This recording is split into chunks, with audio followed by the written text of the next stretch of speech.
There are two types of empowerment.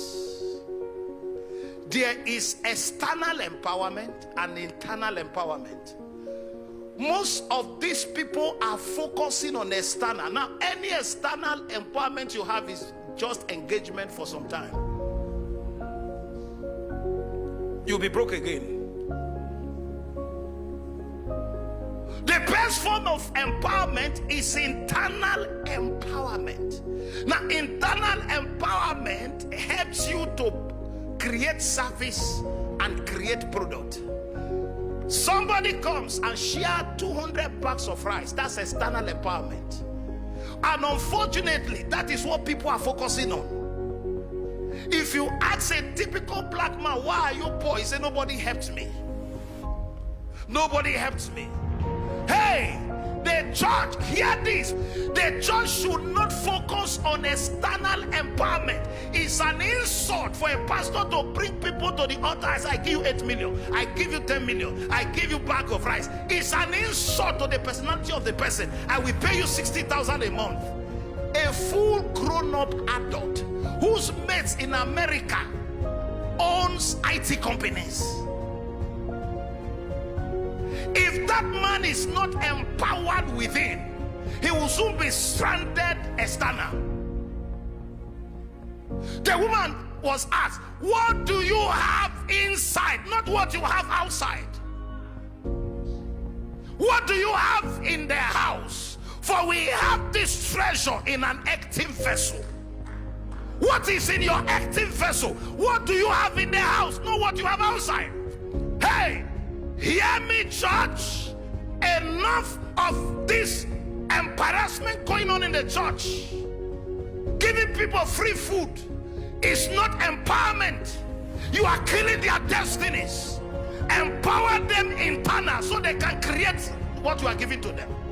If a man cannot create what you gave him, you have ruined his life. Enough of this embarrassment where preachers, rather than give the word of God that changes life, I give you 8 million, they will clap. I give you 10 million. Hey, that's an embarrassment. Because if you are not empowered internal, what they just gave you is engagement.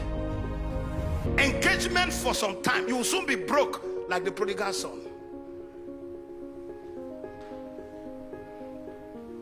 Enough of this embarrassment going all over the place. Can I ask you a question? If people say we need to help the poor, did I make you poor?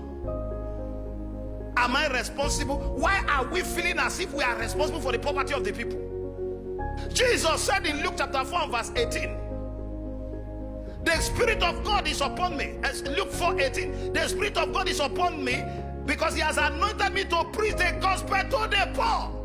Why? The poor will you always have with you. Why? Whether you are rich or poor is a choice. Let me give you this analogy. In every poor nation, there are rich people. In every rich nation, there are poor people. No matter how poor a country will be, you will still find rich people in the country. No matter how rich a country will be, you will still find poor people. So whether you are rich or poor, it determines at the level of the wisdom flow through your veins. No man makes another man poor. To break poverty gene is a fight. To break poverty gene is a personal, individual fight you must fight. Stop hinging on others, blaming them of being responsible for where you are. The word poor, P-O-O-R, passing over opportunity repeatedly. Nobody made you poor. You just chose to be poor. The day you decide not to be poor, you will look for a product, you will look for a service.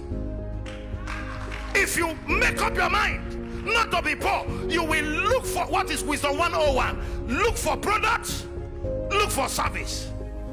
That young man in Liberia, no father, got a bike. In course of doing his job, he ran into his destiny. You can't be budgeting on another man's weight. You can't be gallivanting compulsory on another man's sweat, sir.